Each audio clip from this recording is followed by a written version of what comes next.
Seat চলে এসেছে। আসো আসো আসো আসো আসো। কি এনেছে দেখো। ও ভাবছে আমি হয়তো ফোনে কথা বলছি নাকি, তাই বলছে যে আসবো নাকি। মানে ও এটা জানে, মানে আমার ঘরে বা যে কোনো কারো ঘরে গেলে পারে কি হয়, নক করে ঢোকে যে আসবো কিনা। তো আমাকে নক করলো যে মাম্মাম আসবো, তাই আমি ওই জন্য বললাম যে আসো আসো। আর কি এনেছে এই দেখো, সকালবেলা লাল চা কেন? সকালবেলা গুড মর্নিং ব্রেকফাস্টের জন্য লাল চা খেতে হয়। আমি লাল চা খেতে একদম ভালোবাসি না। কেন, দুধ নেই? দুধ হচ্ছে পুড়ে গেছে।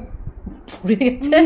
না ইয়ে ইয়ে হয়ে গেছে, ছানা ফেটে গেছে নাকি? হ্যাঁ, ও আচ্ছা, মানে ও বলতে পারছে না।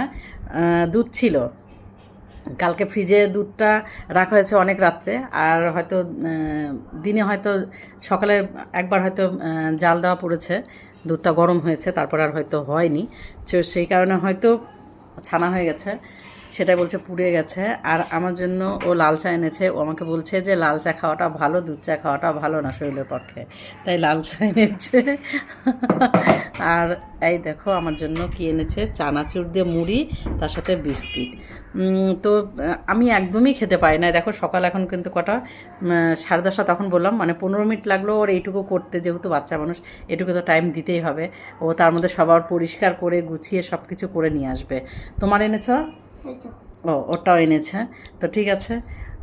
তো সিডের এই যে এই ধরনের কাজ বা সিড যে এরকম করে, এগুলো কার কার পছন্দ, মানে তোমাদের ভালো লাগে কিনা অবশ্যই একটু কমেন্টে জানাবে। যে সিড কীরকম ছেলে, গুড বয় ইয়া নটি। তো চলো বাই, খেয়ে নিই।